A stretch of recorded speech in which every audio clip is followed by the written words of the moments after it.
আজকের ভিডিওর আলোচনার বিষয় হলো ইআরসিপি। এটির সম্পূর্ণ নাম এন্ডোস্কোপিক রেট্রোগ্রেড কোলাঞ্জিও প্যানক্রিয়েটোগ্রাফি। এই পদ্ধতিটি দুটি পদ্ধতির সহযোগে মূলত করা হয়ে থাকে, যথা এন্ডোস্কোপি এবং ফ্লুরোস্কোপি। ইআরসিপি প্রধানত পিত্তনালী এবং অগ্নাশয় নালীর সাথে সম্পর্কযুক্ত। এই প্রক্রিয়াটি প্রধানত গ্যাস্ট্রোএন্টেরোলজিস্টরা করে থাকেন।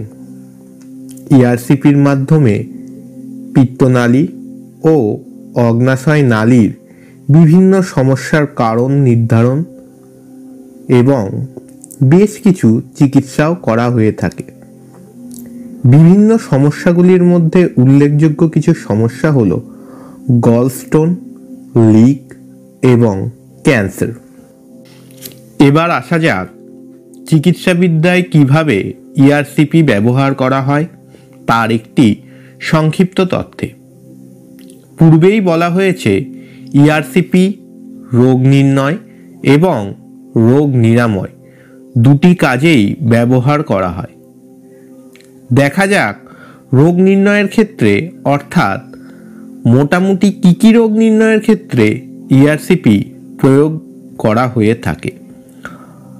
অবস্ট্রাকটিভ জন্ডিস নির্ণয়ের কাজে ইআরসিপি ব্যবহার করা হয়। অগ্নাশয়ের টিউমার নির্ণয়ের ক্ষেত্রে ইআরসিপি ব্যবহার করা হয়।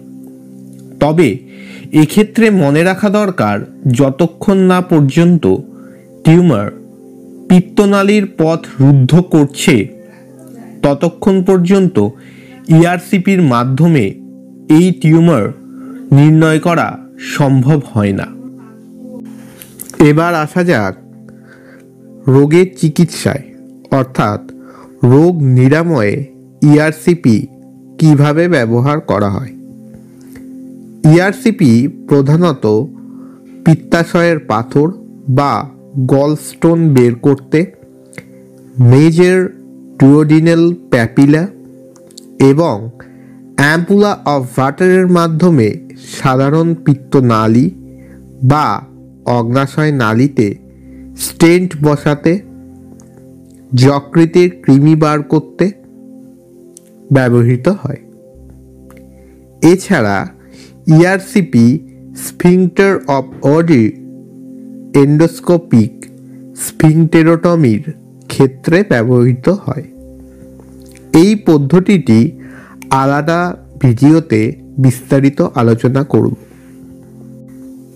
এই ইআরসিপি পদ্ধতির কন্ট্রাইন্ডিকেশনস বা প্রতিলক্ষণগুলি হল অ্যাকিউট প্যানক্রিয়েটাইটিস, অপরিবর্তনীয় তঞ্চন সমস্যা, সদ্য ঘটা মায়োকার্ডিয়াল ইনফ্র্যাকশন, কার্ডিওপালমোনারি রোগ ইত্যাদি।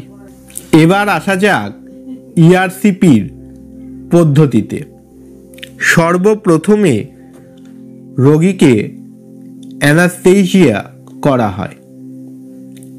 এবার একটি এন্ডোস্কোপ রোগীর মুখগহ্বরের ভেতর দিয়ে ধীরে ধীরে গলবিলে প্রবেশ করানো হয়।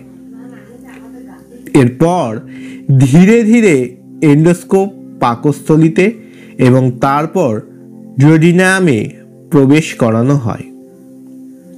স্ফিংক্টার অফ ওডি এন্ডোস্কোপের মাধ্যমে সরাসরি দেখা যায়।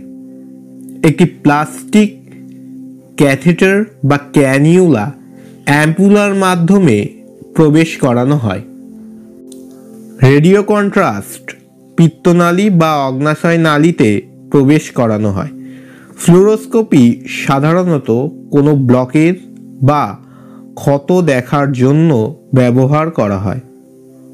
যখন প্রয়োজন হয় তখন অ্যাম্পুলার স্ফিংক্টার বা পিত্তনালী একটি বৈদ্যুতিন তারের মাধ্যমে কেটে বড় করা হয়। এই বৈদ্যুতিন তারকে বলা হয় স্ফিংক্টেরোটোম। এর মাধ্যমে গলস্টোন বা পিত্তাশয়ের পাথর বের করা হয়। এবার আসা যাক ইআরসিপির ঝুঁকিগুলোর তথ্যে। সবচেয়ে বড় ঝুঁকি হয় ইআরসিপি পরবর্তী প্যানক্রিয়েটাইটিস। এছাড়া অন্ত্রের ছিদ্র একটি ঝুঁকি। ইআরসিপি হিমোবিলিয়াকে উদ্দীপিত করে। যাদের আয়োডিন কম্পাউন্ড থেকে অ্যালার্জি আছে তাদের ক্ষেত্রে এই পদ্ধতি সামান্য ঝুঁকিপূর্ণ। সেডেশন খুব বেশি হলে রক্তচাপ নেমে যাওয়ার সম্ভাবনা থাকে।